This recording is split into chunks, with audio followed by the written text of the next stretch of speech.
إن الحمد لله نحمده ونستعينه ونستغفره ونعوذ بالله من شرور أنفسنا ومن سيئات أعمالنا من يهده الله فلا مضل له ومن يضلل فلا هادي له وأشهد أن لا إله إلا الله وحده لا شريك له وأشهد أن محمدا عبده ورسوله أما بعد فأعوذ بالله من الشيطان الرجيم بسم الله الرحمن الرحيم رب اشرح لي صدري ويسر لي أمري واحلل عقدة من لساني يفقهوا قولي اللهم أرنا الحق حقا وارزقنا اتباعه وأرنا الباطل باطلا وارزقنا اجتنابه أحسن الكلام كلام الله أحسن الهدي هدي محمد صلى الله عليه وسلم.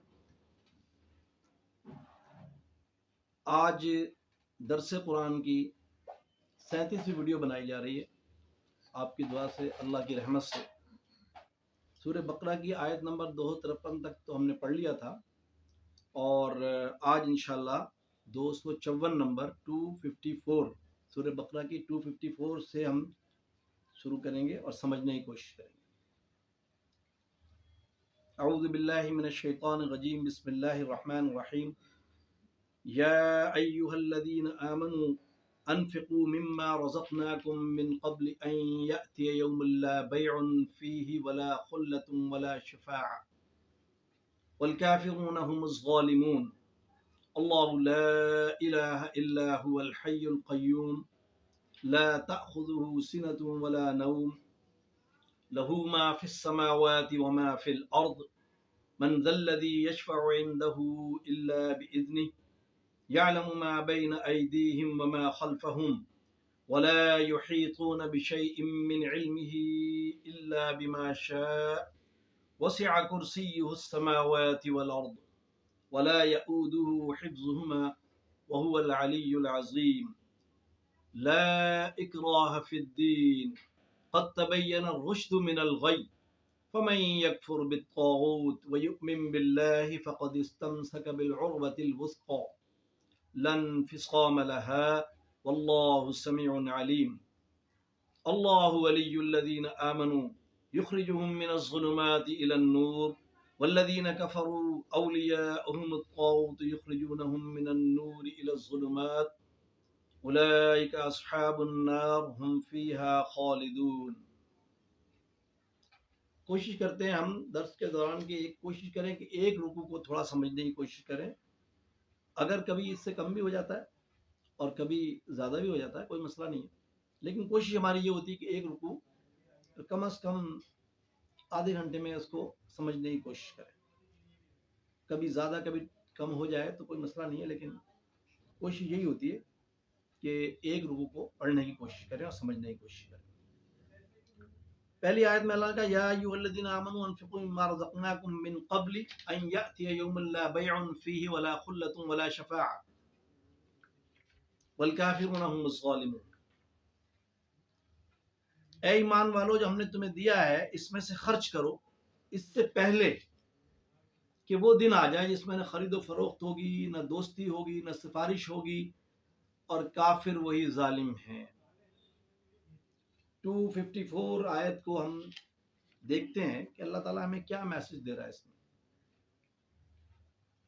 جو اللہ نے ہمیں مال دیا ہے، جو مال اللہ نے ہمیں دیا، اللہ نے دیا ہے. ہمارا مال ہمارا نہیں ہے، وہ اللہ کی امانت ہے. اللہ نے ہمیں آزمائش کے طور پہ مال دیا ہے. ہم اس مال کو، اللہ کہہ رہا ہے اس میں سے خرچ کرو. کہاں؟ اللہ کی راہ میں. اللہ کی راہ میں کیا ہے؟ مطلب اللہ کی راہ میں خالی جو ہے مسجدوں میں دے دیا، یا زکوٰۃ خیرات ادا کر دی، صدقے دے دیے، بس نہیں. اللہ کہہ رہا ہے جتنا مال تمہیں دیا ہے اور جو مال تمہاری ضرورت سے زیادہ ہے اس مال کو خرچ کر دو.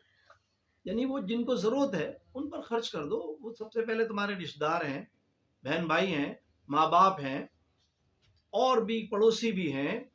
اللہ نے بہت سی آیتوں میں تفصیل ڈیٹیل بتائی ہے، قرآن عظیم کے اندر مکمل ڈیٹیل بتائی ہے اللہ نے بہت سی آیتوں میں. جب ہم غور سے پڑھنا شروع کرتے ہیں تو آہستہ آہستہ ہماری سمجھ میں آتا ہے کہ ہاں کہاں کہاں مال خرچ کرنا ہے.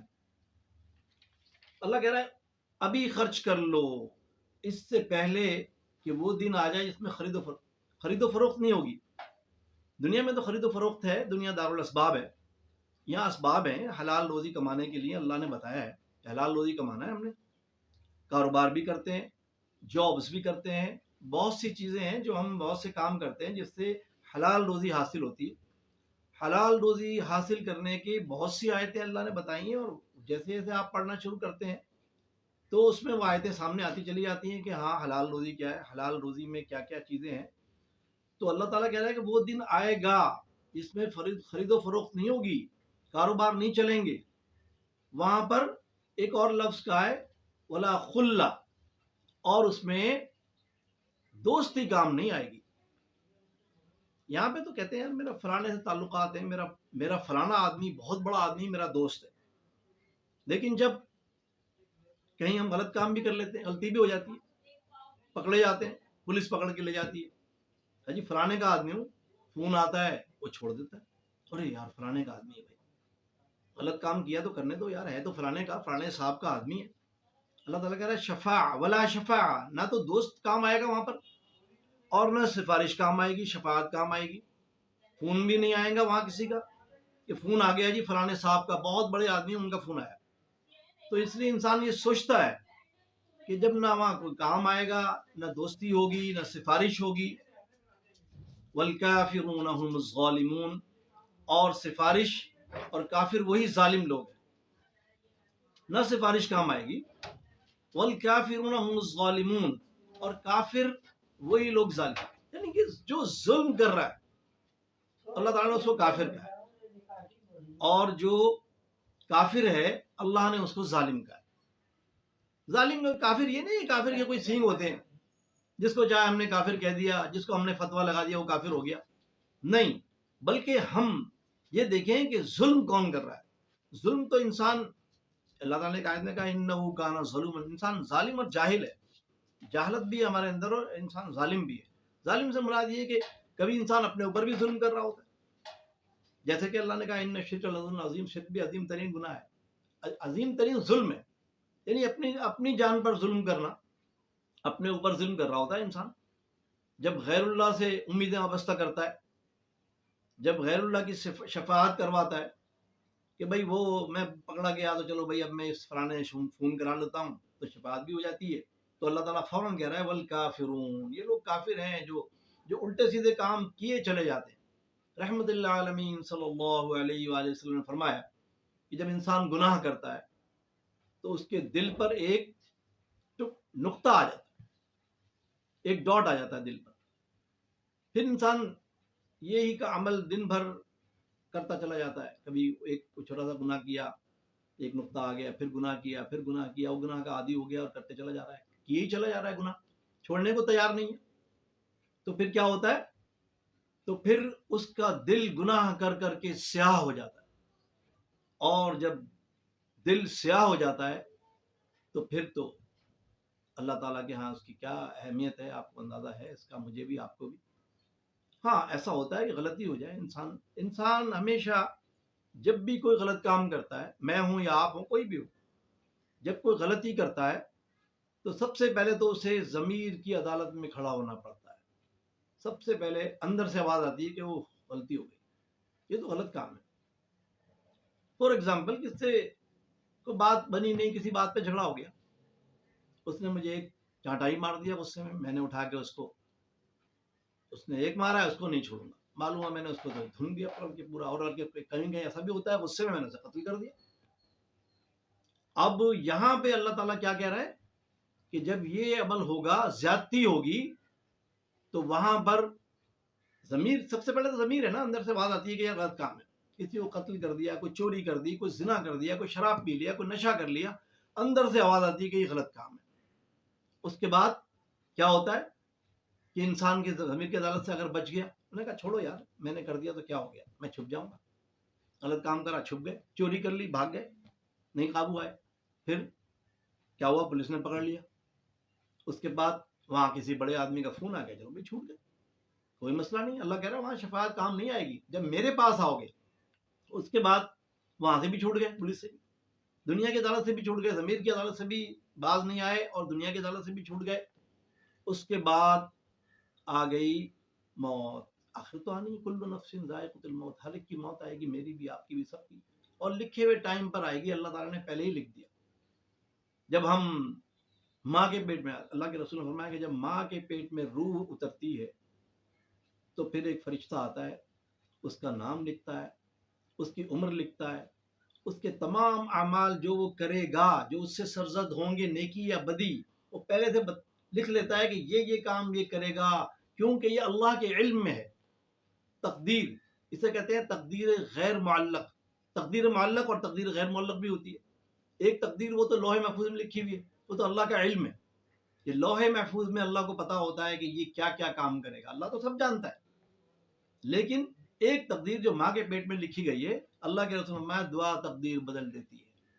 تو یہاں بھی سمجھ میں آتا ہے کہ اگر تقدیر میں جو کچھ لکھا ہے میں تو وہ کر رہا ہوں، میرا قصور تھوڑی ہے. نہیں، قصور ہے، کیونکہ اللہ تعالیٰ نے مجھے شعور دیا ہے، عقل و شعور سے مجھے مزین کیا ہے. اللہ تعالیٰ نے عقل و شعور دیا ہے ہمیں پتہ ہے کہ یہ کام غلط ہے، یہ کام صحیح ہے، اور پتہ بھی ہوتا ہے لیکن پھر بھی کرتے ہیں اور کیے چلے جاتے ہیں. ایک تو ہوتا ہے چلو غلطی ہو گئی اندر سے، اب نہیں کروں گا بھائی، توبہ کر لیا اللہ سے. اور توبہ کیا ہے؟ ریورس گیئر، یو ٹرن لے لیا میں جا رہا تھا، سامنے ٹرک آ گیا، میں نے فوراً ایک دم بریک ماری اور فوراً چینج. ڈرائیونگ میں بھی یہی ہوتا ہے، یہ اصول ہوتا ہے کہ جو آدمی احتیاط سے ڈرائیونگ کرتا ہے، رول ریگولیشن کو فالو کرتا ہے، اس کے ساتھ بھی کچھ نہیں ہوتا الحمدللہ. اور جو آدمی دعا بھی پڑھ لیتا ہے، دعا اور دوا دونوں بتائیے، یہ نہیں خالی دعائی کر رہا ہوں، دعائی کر رہا ہوں، دعائی کر رہا ہوں، رانگ ڈرائیونگ کر رہا ہوں تو ایکسیڈنٹ تو ہوگا. لیکن اگر میں دعا پڑھ لوں تو پھر میں کوشش کروں گا کہ میں غلط نہیں چلوں. اور اس سے دو قسم کی بات ہوتی ہے. ایک تو ہوتا ہے کہ میری غلطی سے ایکسیڈنٹ ہو گیا اس لیے کہ میں نے رانگ ڈرائیونگ کی، اور ایک ہوتا ہے دوسرے کی غلطی جو دوسرا مجھے مار کے چلا گیا، اس کا مطلب ہے میں نے دعا نہیں پڑھی. اگر میں دعا پڑھتا تو دوسرے کی غلطی سے ہی محفوظ ہو جاتا، اور اگر میں صحیح ڈرائیونگ کروں گا تو پھر گاڑی کا ایکسیڈنٹ سوال ہی نہیں پیدا ہوتا. ایکسیڈنٹ کیوں ہوتا ہے؟ اسی لیے ہوتا ہے نا. تو غلطی جب ہوتی ہے نا کسی کی، یا غیر کی ہوگی یا آپ کی ہوگی یا کسی دوسرے کی ہوگی، تو ہم نے کیا کرتے ہیں؟ دعا بھی پڑھتے ہیں، اور اس کے بعد ہم دعا سے مراد یہ ہے کہ ہم وہ صحیح بالکل ڈرائیونگ کرتے ہیں، رول ریگولیشن کو فالو کرتے ہیں، تو پھر ایکسیڈنٹ کے چانس ختم. ایک حدیث ہے، رحمت اللہ عالمین صلی اللہ علیہ وسلم نے فرمایا کہ جب تک زمین پر ایک شخص بھی اللہ اللہ کہنے والا ہوگا قیامت نہیں آئے گی. قیامت کی نشانیاں تو نظر آ رہی ہیں، وہ تو آئیں گی، نشانیاں تو ہیں، لیکن قیامت نہیں آئے گی. کیوں؟ اللہ کے رسول نے فرمایا کہ جب تک ایک شخص بھی زمین پہ اللہ اللہ کہنے والا ہوگا قیامت نہیں آئے گی. ابھی حدیث پہ غور کریں تو ایک دم آدمی سوچتا ہے جب قیامت نہیں آئے گی تو پھر ایکسیڈنٹ کیوں ہو رہا ہے. پھر ایمان لے آئے یقین کے ساتھ کہ نہیں بھائی، اب تو میں دعا بھی پڑھوں گا اور رول اور ریگولیشن کو بھی فالو کروں گا اور صحیح طریقے سے ڈرائیونگ بھی کروں گا اور دعا بھی پڑھ کے جاؤں گا، تو انشاءاللہ ایکسیڈنٹ بھی نہیں ہوگا، نقصان تو ہوگا ہی نہیں. دونوں کام کرنا ہے مجھے. اس میں کیا ہو گیا؟ حقوق العباد بھی تو ہے، حقوق العباد بھی ادا کرنے ہیں مجھے اور حقوق اللہ بھی ادا کرنے ہیں. تو انشاءاللہ تعالیٰ ایکسیڈنٹ نہیں ہوگا، نقصان نہیں ہوگا. نقصان اس لیے ہو رہا ہے کہ میں کہیں نہ کہیں کچھ نہ کچھ غلطی کر رہا ہوں، یا تو میں دعا نہیں پڑھ رہا یا میں رانگ ڈرائیونگ کر رہا ہوں. ٹھیک ہے، بات سمجھ میں آ رہی ہے؟ تو کافر کون ہے؟ اللہ تعالیٰ یہ نہیں کہہ رہا ایک فلانا کافر، جیسے آج کل ہم لوگ فتوے لگا دیتے ہیں کہ یہ کافر ہے، وہ کافر ہے، ہمارے مسلک میں نہیں ہے، یہ فلانا ہے، یہ دیوبندی ہے، بریلوی، اہل حدیث، شیعہ سنی بنا دیا اور کفر کے فتوے لگا دیے، اور کافر کہنے کے بعد کہا جی اس سے واجب القتل ہے، اسے قتل کر دو. ہاں ایک بات ہے ضرور کہ جب وہ کہہ دے رسول اللہ ہی نہیں ہے، رسول اللہ صلی اللہ علیہ وسلم آخری نبی نہیں ہے، تو یہ تو کفر ہے، اس نے آیت کا انکار کر دیا. سب کا اجماع ہو گیا کہ نہیں یہ تو کافر ہے. باقی ہر آدمی کو کافر کہا جائے، ہر مسلک والے کو کافر کہا جائے، اس پہ سوچنے کی ضرورت ہے نہیں. پھر انشاءاللہ ہم اکثر یہ بیان کرتے رہتے ہیں کہ بھائی نماز کے بارے میں کئی دفعہ ایسا ہوا ہم نے کہا کہ نہیں جی نماز جو ہے وہ ہر جگہ ہوتی ہے. نماز کا ٹائم آ گیا، اذان ہو گئی، ہم نے اٹھ کے وضو کیا اور چلے گئے مسجد، اور نماز نہیں دیکھ کس کی مسجد. کوشش تو یہ ہونی چاہیے کہ محلے کی مسجد، مسلک کی نہیں، محلے کی، جو جہاں میں رہتا ہوں پڑوس میں میرے گھر کے قریب مسجد کون سی ہے مجھے نہیں پتا کس کے مسلک کی ہے، کیونکہ میرا مسلک سے کوئی تعلق نہیں، میرا تعلق اللہ اور رسول کی بات سننے میں ہے، سمجھنے میں ہے، خالی سن کے نہیں، بلکہ میں خود پڑھتا ہوں، خود پڑھوں، آپ بھی میں بھی خود قرآن کھولوں۔ ارے کیسے کھولوں گا یار، ٹائم نکالنا پڑے گا، میں تو تھوڑی کر رہا ہوں پورا قرآن ایک دن میں پڑھ لو۔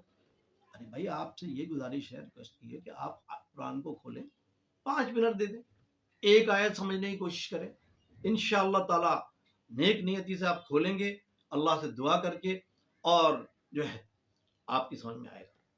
پھر بھی سمجھ میں نہ آئے تو کسی ایسے عالم سے جس پر آپ اعتماد کرتے ہیں، یہ بار بار ہم نے آپ کو بات بتائی کہ کسی اپنے عالم سے ہی چلے جائیں، ان سے بتائیں کہ یہ آیت میں پڑھ رہا ہوں، یہ مجھے سمجھ میں نہیں آئی، تھوڑی سی آپ ذرا سمجھا دیں مجھے، ان کی بھی سن لیں، سمجھ میں نہیں آئے دوسرے عالم کے پاس چلے جائیں، تیسرے۔ سب علماء ہمارے لیے واجب الاحترام ہیں، قابل قدر ہیں، علماء کرام ہمارے سر کے تاج ہیں، ہمارے بڑے ہیں، خواہ کسی سے مسلک سے تعلق ہو، مسلک کے تو وہ بات کے آئے گا جب ٹاپک انشاءاللہ کریں گے۔ تو یہاں بات سمجھ میں آئی، کافر کون ہے؟ جس کو اللہ کافر کرا، جو اللہ کی آیتوں کا انکار کرتا ہے، اور وہی ظالم ہے۔ آگے کیا فرمایا؟ اب اہم ترین آیت آ رہی ہے، ہر شخص جانتا ہے، بچہ جانتا ہے کہ آیت الکرسی، اللہ لا الہ الا هو الحی القیوم، آیت الکرسی کے بارے میں پوری امت کا اجماع ہے کہ قرآن کی سب سے بہترین، سب سے عظیم آیت آیت الکرسی۔ اللہ کے رسول رحمت اللہ علیہ صلی اللہ علیہ وسلم نے فرمایا کہ فرض نماز کے بعد جس نے آیت الکرسی پڑھی، اس کے اور جنت کے درمیان صرف موت کا فرق، یعنی کہ وہ ہر شخص ہر وقت جب دیکھو ہر فرض نماز کے بعد وہ آیت الکرسی پڑھتا ہے۔ تو اللہ تعالیٰ کے رسول صلی اللہ علیہ وسلم نے فرمایا ہے کہ جو شخص آیت الکرسی فرض نماز کے بعد پڑھے گا وہ جنت میں فوراً جائے گا، موت کے فوراً۔ تو مطلب مراد کیا ہے؟ یہ تو ابھی آپ کہیں گے جی وہ تو فیصلے بھی ہوں گے قیامت کے دن، ہاں جی سب کچھ ٹھیک ہے، مگر ایک بات سچی ہے کہ وہ علیین میں جائے گا۔ مطلب یہ نہیں کہ وہ جنت میں ہی چلا گیا، لیکن نہیں کہ وہ علیین میں اس کی روح جائے گی۔ اس کی روح کہاں جائے گی؟ علیین میں یا سجین میں۔ تو سجین میں اس لیے نہیں جائے گا، وہ اللہ کا بندہ ہے، آیت الکرسی پڑھتا ہے تو اس کے دل پہ اثر ہوتا ہے، وہ سوچتا ہے کہ ساری کی ساری بڑائی، ساری کی ساری عظمت، ساری کی ساری نعمتیں اللہ کی ہیں، میں کیا ہوں، میری کیا اوقات۔ تو پھر اس کی بات سمجھ میں آ جاتی ہے کہ اب میں ظلم نہیں کروں گا، کسی کے ساتھ زیادتی نہیں کروں گا، نہ اپنے بھائی کے ساتھ، نہ اپنے پڑوسی کے ساتھ، نہ اپنے رشتہ دار کے ساتھ، نہ اپنے ملک کے کسی مسلک کے آدمی، کسی کو بھی ہو، کوئی بھی ہو، میں زیادتی نہیں کروں گا۔ جب یہ ذہن میں بیٹھ جائے گا تو معاشرہ جنت بن جائے گا۔ ہر شخص کی خواہش ہے، میری آپ کی سب کی، یہاں معاشرے میں بہترین معاشرہ ہونا چاہیے، دنیا کے سامنے ایک آئیڈیل معاشرہ پیش کریں ہم، تو جبھی کریں گے جب ہم اللہ کی عظمت کا دل سے ایمان لے آئیں گے، اللہ کی عظمت پر۔ آگے آیت الکرسی کو ذرا دیکھتے ہیں، اللہ تعالیٰ اس میں کیا میسج دے رہا ہے۔ اللہ لا الہ الا ہو، اللہ ہے، اس کے سوا کوئی معبود نہیں۔ عبادت کس کی ہوگی؟ اللہ کی۔ اللہ تعالیٰ نے ایک آیت میں کہا ہے لا تعبد الشیطان، شیطان کی عبادت نہیں کرو۔ تو سمجھنے کی بات ہے شیطان کی عبادت کیا ہوتی ہے، مطلب شیطان کا کہنا مانتے ہیں۔ بہت سی آیتوں میں اللہ نے بتا دیا کہ معوذتین نازل کی اللہ نے، کہ قل اعوذ برب الناس، قل اعوذ برب الفلق، جو ہم پڑھتے ہیں ہم پناہ مانگتے ہیں شیطان سے، حسد سے اور زیادتی سے۔ اور پھر ہم اللہ سے یہ بھی کہتے ہیں، آخری جو صورت ہے سورۃ قل اعوذ برب الناس، بچہ جانتا ہے قل اعوذ برب الناس میں لگا من شر الوسواس الخناس، جو دلوں میں وسوسہ ڈالتا ہے۔ وسوسہ کون ڈالتا ہے؟ ارے انسان بھی تو وسوسے ڈالتے ہیں، من الجنۃ والناس، چاہے انسانوں میں سے ہو جنوں میں سے ہو۔ وسوسہ کیا مطلب؟ وہ آیا آپ کو غلط بات کا مشورہ دے کے چلا گیا، اس نے تمہیں یوں کہا ہے، اس کو جان سے مار دو یار، اس کی ایسی کم تیسی، دیکھ لیں گے اس کو۔ یہ کیا ہے؟ یہ ہمارا رویہ بہت غلط ہے، مس بہیو کرنا کہ نہیں یار اس نے اگر یار کر دیا تو کوئی بات نہیں، ایکسیڈنٹ کے دوران بھی ایسا ہوتا ہے، روڈ پہ ہم چل رہے ہیں، وہاں پہ کچھ غلطی ہو جاتی ہے، آپ اٹھ کے اس کو مارو بھائی، نہیں مارو نہیں، اس سے پوچھو کہ یار غلطی ہو گئی بھائی، اس کو دیکھو، چیک کرو، پتہ چلے گا ہاں غلطی میری ہو گئی، مجھ سے غلطی ہو گئی، سوری یار مجھ سے غلطی ہو گئی، آئندہ نہیں کروں گا انشاءاللہ۔ آپ دیکھیں بہترین جنت معاشرہ بن جائے گا، اور یہی چاہ رہا ہے اللہ اور اس کے رسول صلی اللہ علیہ وسلم، یہی چاہتے ہیں کہ ہم بہترین معاشرہ بنائیں، اور دنیا کی قومیں ہمیں دیکھ رہی ہیں، دنیا کی مہذب قومیں ہمیں دیکھ رہی ہیں کہ ہم کیا کر رہے ہیں، یا ہم مسلم ہیں، مسلمان ہیں ہم، تو ہمیں سب دنیا کی قومیں دیکھتی ہیں کہ مسلمان کا کیا بیہیویئر ہے، کیا کرتا ہے مسلمان۔ تو جب ہم اللہ کے بندے بنتے ہیں تو اللہ کے فضل و رحمت سے اللہ کی رحمتیں بھی نازل ہوتی ہیں، ایسی بات نہیں ہے، لیکن اب ان چیزوں سے نکل جائیں، مسلکوں سے، جھگڑوں سے، فساد سے باہر نکل جائیں، ایک قوم بن کر سوچیں اور ایک ہی بات سمجھیں کہ اللہ کی کبریائی، بڑائی، عظمت، شان صرف اللہ کی اور اللہ کے بندوں کی ہے۔ اللہ کے بعد کون ہے؟ اللہ کے رسول صلی اللہ علیہ وسلم زمین پر اللہ نے بھیجے، رحمت اللہ عالمین صلی اللہ علیہ وسلم کی سنت، اس میں ان کا اخلاق، ان کا کردار، یہ سمجھنا ہے ہمیں۔ خالی گیٹ اپ نہیں، گیٹ اپ بنا لی، داڑھی رکھ لی، پگڑی مان لی، سب کچھ کر لیا، لیکن ابھی تک دل میں ایمان نہیں آ رہا، تقویٰ نہیں آ رہا، ابھی تک آئے گا جب ہم رحمت اللہ عالمین صلی اللہ علیہ وسلم کی بھیجی ہوئی کا دین، قرآن عظیم اور سنت، رحمت اللہ عالمین صلی اللہ علیہ وسلم کا کریکٹر، ان کا اخلاق، جب ہم ان کو دیکھیں گے تو بات سمجھ میں آ جائے گی۔ ضد نہیں کرنا، اکڑ نہیں کرنی، خواہ مخواہ کی یہ نہیں کریں ہم، انشاءاللہ تعالیٰ دیکھیے کیسے رحمتیں نازل ہوتی ہیں۔ اللہ تعالیٰ نے کیا فرمایا؟ اللہ، اس کے سوا کوئی معبود نہیں۔ آگے کیا فرمایا؟ الحی القیوم۔ حی القیوم کون ہے؟ اللہ، صرف اللہ۔ وہ کہتے ہیں انبیاء، ارے انبیاء بھی ہیں، عظیم ہیں، لیکن حی القیوم نہیں ہے کوئی نبی۔ کوئی شخص یہ کہہ کہ اللہ کے رسول حی القیوم ہے، نہیں، حی القیوم کوئی بھی نہیں ہے۔ جو شخص پیدا ہوا ہے وہ اس کو موت آئے گی، کل نفس ذائقۃ الموت، لیکن وہ ہماری طرح کی موت نہیں۔ ایک موت میری گناہگار کی اور ایک اللہ کی رسول کی اور صحابہ کرام کی، وہ بھی موت ہے۔ موت کسے کہتے ہیں ہمیں پتہ ہے سب کچھ، کہ موت کہتے ہیں روح کا جسم سے جدا ہونا۔ اب روح کہاں جاتی ہے؟ جسم تو مٹی میں جاتا ہے، لیکن اللہ کے رسول نے فرمایا کہ انبیاء کے جسم کو، اولیاء کرام، انبیاء کرام، یہ عظیم ہستیاں ہیں اللہ کی، ان کے جسموں کو کیڑے نہیں کھاتے۔ ہمارا ایمان ہے اس چیز پہ کہ ہاں جسم تو ہمارا جاتا ہے، کیڑے کھا لیتے، لیکن جو اللہ کے بندے ہیں، اولیاء کرام ہیں، صحابہ کرام ہیں اور اہل بیت ہیں اور جو ہے انبیاء کرام سارے، ان کے جسموں کو کیڑے نہیں کھاتے۔ ہمارا یقین ہے، ایمان ہے، ہاں الحمدللہ، کوئی اختلاف نہیں ہے کسی کا، سب کہتے ہیں ہاں جی صحیح۔ حی القیوم کوئی نہیں۔ حی القیوم کو ہے، وہ ہے جو پیدا نہیں ہوا۔ اللہ پیدا نہیں ہوا، سب پیدا ہوئے ہیں، اللہ نے سب کو پیدا کیا، اللہ خالق المالک ہے۔ رحمت اللہ عالمین صلی اللہ علیہ وسلم کو اللہ نے پیدا کیا، والد کا نام بتایا، عبداللہ کے بیٹے، اور رسول اللہ صلی اللہ علیہ وسلم ہو گئے وہ۔ تو کیا ہو گیا؟ اللہ نے ان کو رسول بنایا، لیکن ان کی والدہ کا نام دنیا کو بچے کو پتا ہے کہ آمنہ، والد کا نام عبداللہ۔ اللہ کا نہ کوئی والد نہ والد۔ قرآن ہم تھوڑی چھوٹی پڑھتے ہیں قل هو اللہ احد، بچے کو پتا ہے قل هو اللہ احد، اللہ احد ہے، تنہا ہے، اکیلا ہے، نہ اس کی فیملی ہے، نہ اس کے بیوی، نہ بچے، نہ وہ کھاتا ہے، نہ، یہی تو آیت الکرسی میں میسج مل رہا ہے ہمیں کہ حی القیوم صرف اللہ ہے، لا تأخذہ سنۃ ولا نوم، نہ اسے اونگ آتی ہے نہ اسے نیند آتی ہے۔ اللہ تعالیٰ کون سی اونگ اور کون سی نیند، اللہ کا کوئی تعلق نہیں ہے اس سے۔ اللہ بشری تمام تقاضوں سے پاک، کسے ہم کہتے ہیں سبحان اللہ۔ سبحان اللہ کیا مطلب؟ کہ صرف اللہ پاک ہے، ان تمام بشری تقاضوں سے، تمام ضروریات سے، تمام محتاجگیوں سے اللہ پاک و صاف ہے۔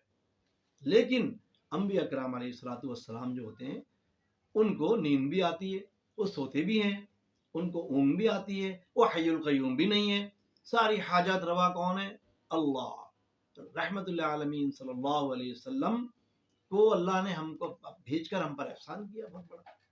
آگے فرمایا کہ لہو ما فی السماوات و ما فی الارض، جو کچھ بھی آسمانوں اور زمین میں ہے اسی کا ہے۔ کس کا؟ اللہ کا۔ تو کہہ سکتا ہے کہ نہیں یہ اس میں کوئی اللہ اکیلا کیسے کر لے گا؟ زمین و آسمان کی ساری نعمتیں اکیلا اللہ؟ نہیں، یہ کیسے کر لے گا، وہ تو تھک جائے گا۔ نہیں، اللہ تھکتا نہیں ہے۔ اللہ تعالیٰ اسی رکوع میں ساری آیتیں آئیں گی اور اللہ تعالیٰ نے بتائے گا جو کچھ بھی ہے۔ اب آگے فرمایا سب کچھ اللہ کا ہے، پوری کائنات۔ سائنسدان بھی جانتے ہیں کائنات میں کیا ہے، وہ جاتے ہیں غور و فکر کرتے ہیں، وہ حیران ہوتے ہیں کہ اتنی بڑی کائنات، اتنی بڑی کائنات، اس کا کوئی تصور انسانی ذہن میں نہیں آتا۔ لیکن جتنا اللہ نے علم دیا ہے وہ آگے سیکھتا جاتا ہے، انسان سائنس پہ غور کر فکر کرتا ہے۔ آگے فرمایا من ذا الذی یشفع عنده الا باذنہ، کون ہے جو سفارش کرے اس کے پاس کی اجازت کے بغیر؟ شفاعت ہے لیکن اللہ کی اجازت، اللہ تعالیٰ جس کو چاہے۔ اللہ تعالیٰ جب حساب کتاب مالک کون ہے؟ اللہ۔ اللہ رب العالمین مالک یوم الدین ہے، اللہ ہے اور کوئی نہیں ہے۔ مالک یوم الدین حساب کتاب کون کرے گا؟ اکیلا اللہ۔ اور اللہ کے سامنے جب کھڑے ہوں گے تو اکیلے ہی کھڑے ہوں گے۔ کلہم آتیہ یوم القیامۃ فردا، ہم اللہ کے سامنے، اللہ کہہ رہا ہے ہم آپ کو اکیلا بلائیں گے، نہ کوئی جماعت، نہ کوئی فرقہ، نہ کوئی مسلک، نہ کوئی پیر صاحب، نہ کوئی بیوی، نہ کوئی بچے، نہ ماں باپ، کوئی بھی نہیں ہوگا سوائے اللہ اکیلا آپ کو بلائے گا، اور آپ کے ساتھ ایک کتاب ہوگی، جسے سورہ بنی اسرائیل میں اللہ نے کہا ہے اقرأ کتابک، پڑھ لے اپنی کتاب۔ ہم جو کام زندگی ہماری ہے 60 سال 70 سال 80 سال 90 سال 100 سال جو بھی ہے، اس زندگی کی پوری سی سی ٹی وی فوٹیج تیار ہو رہی ہے، کیا کیا کیا ہم نے۔ ہم آ جا کے جھوٹ بھی بول دیں گے، اللہ میں نے تو نہیں کیا۔ اللہ کہے گا اچھا نکالو اس کی فوٹیج، سی سی ٹی وی کیمرہ نکالو اس کی فوٹیج نکالو۔ جب وہ فوٹیج سامنے آئے گی نامہ اعمال، تو اسے پتہ چل جائے گا کہ ہاں یہ جو کچھ بھی ہے میں نے کیا ہے جبھی میری کتاب میں لکھا گیا۔ غلط کام بھی وَمَن يَعْمَلْ مِثْقَالَ ذَرَّةٍ خَيْرًا يَرَى وَمَن يَعْمَلْ مِثْقَالَ ذَرَّةٍ شَرًّا يَرَى، ہر چیز ذرہ ذرہ ہم لکھ رہے ہیں تمہارا، نیک کام، اچھا کام، برا کام، سب لکھ رہے ہیں۔ پھر تولیں گے، تول کریں گے، وَأَقِيمُوا الْوَزْنَ بِالْقِسْطِ وَلَا تُخْسِرُوا الْمِيزَانَ، پھر ہم تمہارے آگے پیچھے نہیں کریں گے، اس کو ڈنڈی نہیں ماریں گے، جیسا میزان اس میں رکھیں گے تمہارے اعمال تولیں گے، ذرے ذرے کو تولیں گے ہم، پھر فیصلہ کہیں گے خود ہی فیصلہ کر لیں، پتہ چل جائے گا کہ ہاں میں تو چارے ہی گناہ کیے ہوئے، تو پھر جنت مجھے کیسے ملے گی؟ گناہ کی تو سزا جہنم ہی ہے جو اللہ تعالیٰ نے بتائی ہے۔ اما ہدیناہ السبیل انا ہدیناہ السبیل، ہم نے تو تمہیں سیدھا راستہ بتا دیا، اما شاکرا و اما کفورا، تمہاری مرضی ہے شکر کرو یا انکار کر دو، کفر کر دو۔ تو یہ کیا ہے مجھے خود دیکھنا ہے، اللہ کی کتاب کی روشنی میں، آئینے کے سامنے جب اللہ کی کتاب میں کھولتا ہوں تو میری شکل مجھے سامنے نظر آ جاتی ہے کہ اللہ کی آیت میں کیا میسج تھا، اللہ تعالیٰ نے مجھے بتایا تھا، میں نے پڑھا ہی نہیں، ٹائم ہی نہیں ملا مجھے پڑھنے کا۔ تو پھر کیا ہوگا؟ پھر مجھے پتا چل جائے گا او ہو مجھ سے تو بڑی غلطی۔ اللہ سے میں یہ بھی کہوں گا کہ اللہ مجھے چھوڑ دے، ایک بار دوبارہ بھیج دے دنیا میں، اب میں صحیح ہو جاؤں گا، اب نہیں کروں گا۔ اللہ کہے گا نہیں، زندگی ایک بار دی تھی تو تو نے اس پہ کچھ جو کرنا تھا کر کے لے آیا، تو ہم نے تو تمہیں زندگی دی تھی آزمائش کے لیے، لیکن اس میں تم نے آزمائش کو سمجھا ہی نہیں، غلط کیا، پیروی میری نہیں کی، لا تعبد الشیطان، شیطان کی پیروی کی نا، میری تو نہیں کی۔ تو سمجھ میں آ گیا کہ لا تعبد الشیطان کا مطلب یہ ہے کہ کہنا صرف شیطان کا مانا میں نے اللہ کا کہنا نہیں مانا، میں نے اللہ کو الہ زبان سے تو کہہ دیا، زبان سے کہہ بھی دیا لا الہ تو کیا حاصل، دل و نگاہ اگر مسلم نہیں تو کچھ بھی نہیں۔ مجھے تو اپنے دل کو مسلم بنانا تھا، اپنے دل کو پاک صاف کرنا تھا، جیسے اللہ کے رسول صلی اللہ علیہ وسلم فرمایا تقویٰ ہونا، تقویٰ ہونا، تقویٰ ہونا، دل میں تقویٰ ہوتا ہے۔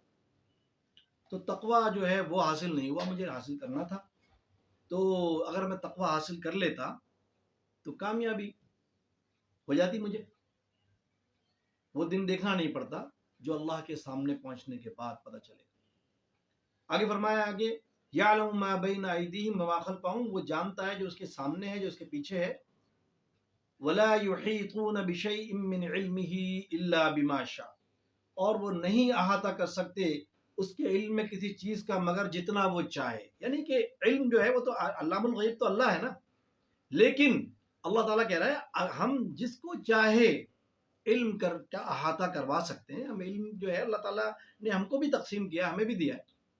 الرحمن علم القرآن، اللہ رحمان وہ ہے جس نے قرآن کا علم دیا، علم تو اللہ نے قرآن سے ہی نکلا ہے، سارا ہے، تمام سمندر علم کے قرآن سے ہی بہے ہیں۔ جب سائنسدان ہوں، علماء ہوں، ہم ہوں، آپ ہوں، عام آدمی ہو، خواص لوگ ہوں، سب نے جب قرآن کھولا تو انہیں پتہ چلا کہ ہاں عالم الغیب تو اللہ ہے، تمام کام تو اللہ کو پتہ ہے، لیکن ہمیں بھی اس کا کچھ چند قطرے ہم نے بھی پی لیے، تو ہمیں بھی کچھ نہ کچھ اللہ عطا ہو گیا علم سے۔ علم تو بہترین نعمت ہے۔ تو بات یہ ہے کہ احاطہ نہیں کر سکتا کوئی جو اس کے علم میں کسی چیز کا مگر وہ جتنا چاہے، یعنی اللہ تعالیٰ جتنا چاہے، مگر کوشش تو ہماری بھی ہونی چاہیے نا، ہم بھی تو کوشش کریں، ہم کوشش نہیں کر رہے، ہم اللہ کی کتاب کو بند کیے بیٹھے ہیں، ہمیں بھی تو کھولنا ہے، اس کو کھولیں گے، سمجھنے کی کوشش کریں گے، تلاوت کریں گے، تدبر کریں گے اللہ کی آیات میں، تلاوت، تدبر، تعمیل، تب عمل بھی اللہ کی کتاب پر ہی ہوگا۔ جیسا کہ جب کتاب کھولیں گے تو رحمت العالمین صلی اللہ علیہ وسلم بھی تو نظر آئیں گے ہمیں، اللہ کی کتاب سے پتہ چلے گا کہ رحمت العالمین صلی اللہ علیہ وسلم کی زندگی کیسی تھی، سیرت رحمت للعالمین صلی اللہ علیہ وسلم پتہ چلے گی تو پھر ہمارے اخلاق بھی درست ہوں گے انشاءاللہ۔ آگے فرمایا وسع کرسیہ السماوات والارض، اور اسی کی کرسی ہے سمائے ہوئے آسمانوں اور زمین کو۔ کرسی کیا ہے؟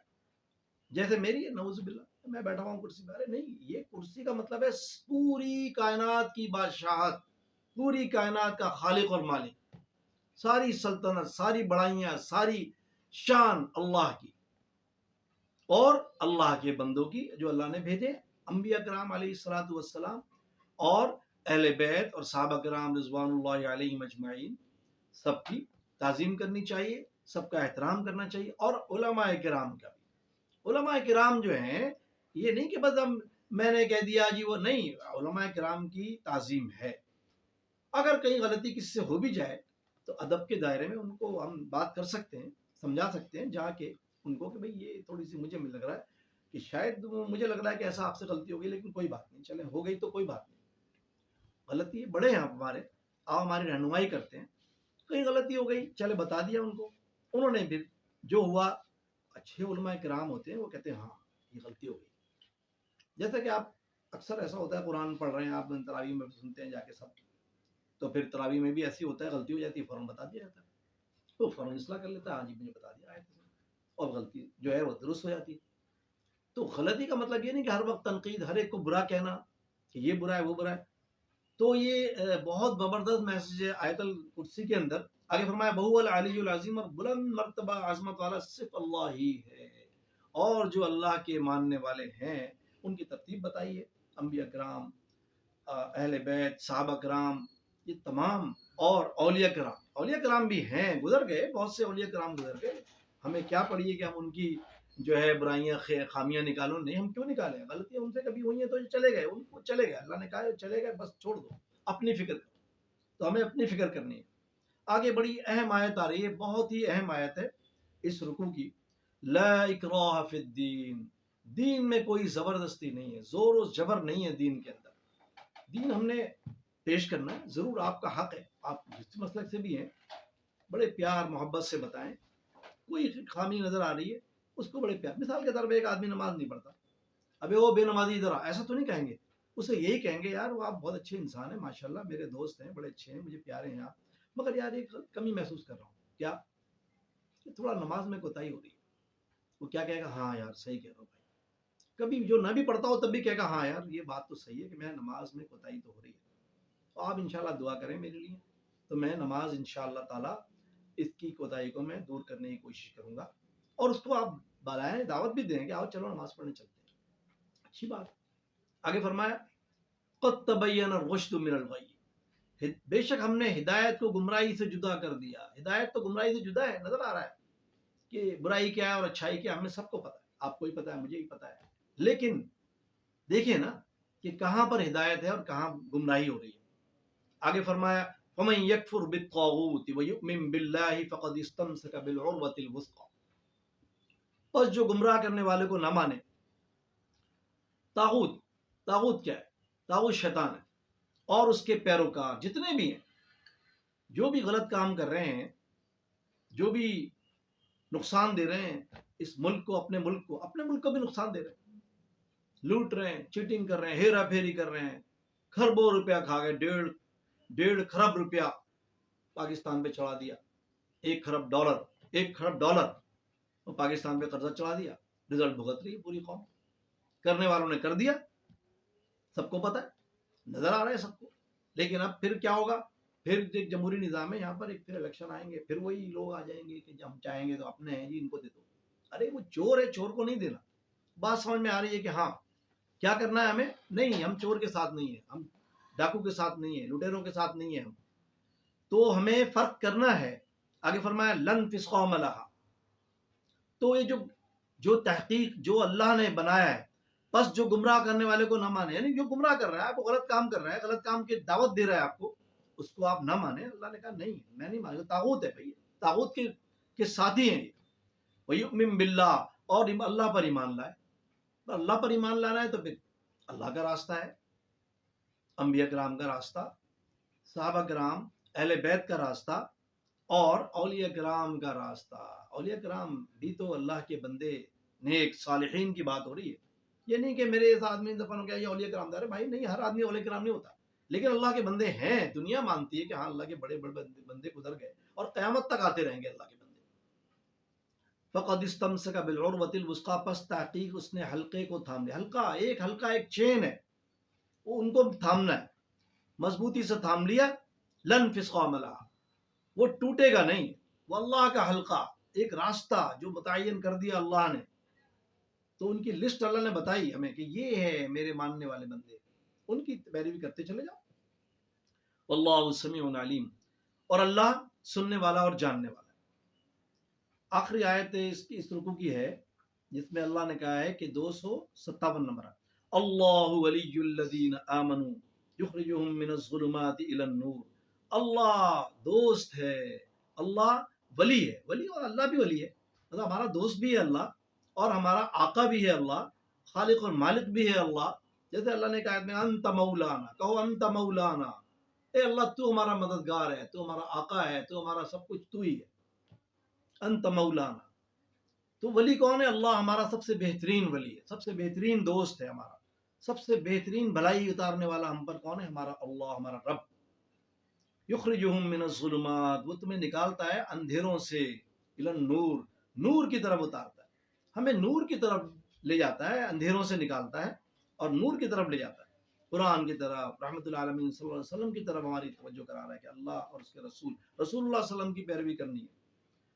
اور جو لوگ کافر ہوئے، والذین کفروا اولیاءہم الطاغوت، جو لوگ کافر ہوئے ان کے ساتھی گمراہ کرنے والے ہیں. کافر کسی خاص طبقے کو نہیں کہا جاتا یہ کافر ہے، نہیں، جو بھی غلط کام کر رہا ہے وہ کافر ہے، کفر کر رہا ہے، اللہ کا انکار کر رہا ہے. جیسے اللہ کے رسول نے من ترک الصلاۃ متعمدا فقد کفر، جس نے جان بوجھ کے نماز چھوڑ دی اس نے کفر کیا. تو بات سمجھ میں آ رہی ہے کہ ہاں نماز تو چھوڑنی نہیں چاہیے. اب کس مسلک میں پڑھنی ہے، کہاں پڑھنی ہے، یہ آپ کا فیصلہ ہے. یہ کوئی وہ نہیں ہے کہ بھائی اس میں نہیں پڑھی تو اس میں پڑھی، اس میں ہو گئی اس میں نہیں ہو گئی. نہیں، یہ بھی ہمیں دیکھنا ہے کہ جو مسجد نظر آ گئی ٹائم ضائع نہیں کریں، فوراً جب آپ جائیں مسجد نماز پڑھیں، ادا کریں، واپس آ جائیں، آپ کی نماز ہو گئی انشاءاللہ تعالیٰ. کون کہہ رہا نہیں ہوئی وہ جانے، وہ اللہ کے یہاں فیصلہ ہوگا کہ ہوئی یا نہیں ہوئی. یخرجہم من الظلمات الی النور، وہ انہیں نکالتے ہیں روشنی سے نور کی طرف، ظلمات سے. اور وہ جو اولئک والذین کفروا اولیاءہم الطاغوت، اور جو لوگ کافر ہیں ان کے ساتھی گمراہ کرنے والے ہیں. یعنی ایک چین ہے پوری، وہ بھی کفر کی، طاغوت کی کفر چین ہے پوری. وہ انہیں نکالتے ہیں کہاں سے؟ وہ انہیں نکالتے ہیں روشنی سے اندھیروں کی طرف، یعنی کہ وہ نور سے ہٹا دیتے ہیں کہ نور نہیں چاہیے. ظلمات، اندھیرے، گناہ، کفر، یہ سب کر رہے ہیں ہم، لیکن ہم تیار ہی نہیں. آگے اللہ تعالیٰ نے کیا کہا ہے کہ اولئک اصحاب النار هم فیہا خالدون. میرے کہنے سے کوئی جہنم میں نہیں چلا جائے گا، میں نے کہہ دیا یہ جہنمی ہے. ارے میرے کہنے سے تھوڑی جائے گا. اللہ تعالیٰ کہہ رہا ہے جو غلط کام کرے گا، جو طاغوت کا ساتھ دے گا، اولئک اصحاب النار هم فیہا خالدون، یہ لوگ دوستی ہیں، وہ اس میں ہمیشہ رہیں گے جہنم میں. تو بات سمجھ میں آ رہی ہے، بڑے آرام سے سمجھ میں آتی ہے کہ جب ہم قرآن کھولتے ہیں اور رحمت العالمین صلی اللہ علیہ وسلم کی سیرت کی پیروی کرتے ہیں، اتباع کرتے ہیں، اطاعت کرتے ہیں، تو پھر ساری بات بڑے آرام سے سمجھ میں آ جاتی ہے. تو کوشش یہی ہے کہ ہم سب جو ہیں اپنی اصلاح، جیسے میں ہوں مجھے اپنی اصلاح کرنی ہے. میرا مقصد یہ نہیں کہ میں آپ کی اصلاح کرنے کھڑا ہو گیا، نہیں، مجھے اپنی اصلاح کرنی ہے، مجھے اپنے آپ کو صحیح کرنا ہے. جو بھی میری خامیاں ہیں، جو غلطیاں ہیں، مجھے اپنے گریبان میں جھانکنا ہے. ہر ایک پر عیب جوئی، تانا زنی، اس کو برا، اس کو برا، اس کو وہ برا، وہ غلط، میں صحیح، وہ غلط، میں صحیح، یہ نہیں ہونا چاہیے. ہمیں کوشش کرنی چاہیے. تو اس کے لیے ہم اللہ سے دعا جیسے مانگتے ہیں، اہدنا الصراط المستقیم صراط الذین انعمت علیہم غیر المغضوب علیہم ولا الضالین. آپ سب سے گزارش ہے کہ آپ دعا کریں اللہ خاص طور پہ میرے لیے کہ اللہ مجھے ہدایت دے، میری اصلاح کر دے. وآخر دعوانا ان الحمد للہ رب العالمین.